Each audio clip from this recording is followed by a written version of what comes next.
Hey guys, it's Michael. Welcome back to Scratch Golf Academy. Today we're going to be talking about a super important part of the golf swing, and that's our only connection to the club, our grip. So there's a ton of different ways to grip the golf club. I'm going to go over the 3 most common ways and some fundamentals that you should think about when choosing what kind of grip you have and the positioning of your hand. So 3 different ways to grip the golf club. We have baseball grip, where none of our fingers on the opposite side are really touching or overlapping. We have overlap, where our pinky of our bottom hand is on top of our glove hand, and then we have interlock, where we interlock the pointer of our glove hand to our pinky of our non-glove hand and hold it like that. Those are the 3 different ways to hold the golf club on the underside of it. And now let's talk about top side. So a couple different fundamentals when doing this. It doesn't matter whether you're doing overlap baseball or interlock here. When holding the golf club, I'm going to go with my glove hand first. This applies to lefties as well. So you want to make sure the grip is starting on the bottom of your pinky of your glove up to the pointer, the top of your pointer finger here, and wrap your fingers around it. You should be able to hold on to the club just with your fingers like this. The palm of your hand then comes over and across. You should be able to move this thing around just by holding it with your fingers. That's a huge thing with the grip. You want to make sure that primarily the fingers are holding on to the golf club. If you start getting super into the palm of your hand, it's going to limit flexion, extension, not let you hinge the club properly, and probably make you hold on to it a little bit too hard. So that's as far as the top hand, rather, our glove hand. Now let's talk about our non-glove hand. Like I said, doesn't really matter. I don't really care what you do down here. I interlock, so I'm going to show you that. Same thing. Starts at the bottom of your pinky to the top of your pointer. It kind of goes to the top like that. You wrap it underneath, so when your hands are on the club, primarily in your fingers, as you can see, I can hold the club, move it around, do everything I need to do just with that in my fingers here.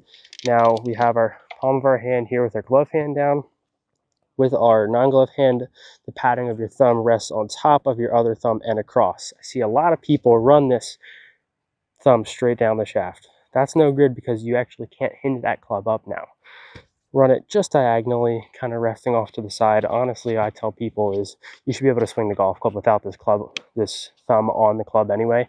It's not really doing much. It's just kind of resting there. If it does run down the shaft, it limits this motion. So that is the basics for the grip. Some misconceptions and things that I see is strong versus weak grip, and I'll get into that right now. So a strong grip means our bottom hand is super far underneath, right, and our top hand is really on top. So if I'm looking down at the club like this and I look at my glove hand, and I can see like 3 or 4 knuckles on my glove hand, and my bottom hand is super open, the palm is to the sky. This is a super strong grip. Now, weak grip is the other way. Our non-gloved hand is super over the top. You can't see any knuckles. So we want a good happy medium there. Ideally, we want to see 1 to 2 knuckles of our gloved hand, and our non-gloved hand, the palm is pointed pretty much towards the target. We don't want to be super underneath. We don't want to be pointed down to the ground. That's a pretty neutral grip.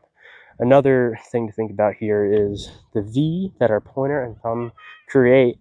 We want that to run up to our right shoulder for right-handed players, left shoulder for left-handed players. Same thing with our gloved hand. That V is pointing up to our right shoulder for right-handed players. And once you have that, it's in your fingers. I don't really care what you do under here, interlock, baseball, overlap. That is the foundation of good grip. So once you have that, start playing with it. And I will say, the grip is probably the most annoying thing to change or fix in your golf swing because it's the one connection you have to the club. So play around with that. Make sure you can kind of swing the club just with your fingers, right? You're really holding onto it with your fingers. Don't hold onto the club too tight. However hard you need to hold onto it without it dropping out in front of you like this, that's what I like to say. Or if you're holding a tube of toothpaste without squeezing any toothpaste out, that is the pressure we want to feel. So once you have that kind of dialed in, you can start to play around with it, see what works for you, what doesn't, and go from there.